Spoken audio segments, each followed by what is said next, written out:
প্রিয় ভাইয়েরা, আমরা ওয়াচ করি, মিডিয়ার ভাইয়েরা এটাকে রেকর্ড করে। এখানে 2-3 জনকে আমি চিনি, আদারওয়াইজ কাউকে আমি ডাকিও নাই, কাউকে আমি চিনিও না, ওয়াল্লাহি আল্লাহর কসম। কিন্তু ইউটিউবে যখন আপলোড হয় ভিডিওগুলো, অনেকে টিকটক চালায়। আমার কোনো টিকটক অ্যাকাউন্ট অফিসিয়াল নাই। আমি আল্লাহকে সাক্ষী রেখে বলছি, আমি কোনো টিকটকে নিজে ভিডিও আপলোড দেই না, অনেকে আমার ভিডিও আপলোড দেয়। এখন কথা হচ্ছে, এই ভিডিওগুলো অনেকে ডাউনলোড করে নিজের মতো অ্যাপসে নিয়ে গিয়ে শর্টকাট এডিট করে, ফিল্টার দেয় ইচ্ছা মতো। সে একই ভিডিও যেটা ইউটিউবে কোনো ফিল্টার নাই, ওটা যখন ফিল্টার দিয়ে ইনস্টাগ্রামে, রিলসে, টিকটকে আপলোড দেয়, তখন দেখলে মনে হয় আর্টিফিশিয়াল একটা ঠোঁটে কালার আছে। বাট আল্লাহর কসম করে বলছি, যে আমাকে অপবাদ দিচ্ছেন যে আসিফ হুজুর এই কাজটা করেছে, আপনি তওবা করেন, আল্লাহ আপনাকে বিচারের কারণে দাঁড় করাবে যুবক ভাইরা, ঠিক কিনা বল? তো আমি কখনো এগুলো নিয়ে কথা বলি না।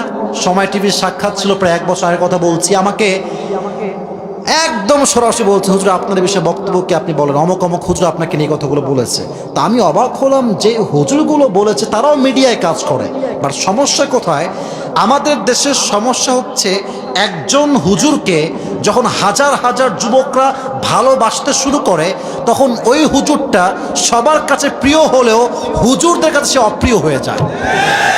তারা ভাবে যে আমরা পড়লাম মাওলানা, মুফতি, মুহাদ্দিস সব পড়লাম, এই সমস্ত করেও আমাদের কোনো মানুষ ভালোবাসে না, দাম দেয় না। এরা আসছে কই থেকে?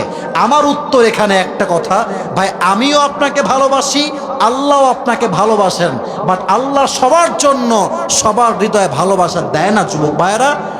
এটা গড গিফটেড লাভ। অতএব মাথায় রাখবেন একটা কথা, আপনার এলাকার যত মানুষ আপনাকে আজ থেকে মিথ্যা অপবাদ দিবে, you don't need to explain anybody, কিচ্ছু বলবেন না। যদি আল্লাহ আপনাকে সঠিক বোঝে, দুনিয়ার কে কি বুঝলো খোদার কসম দেখার সময় আমার কাছে নাই যুবক ভাইরা, ঠিক কিনা বল?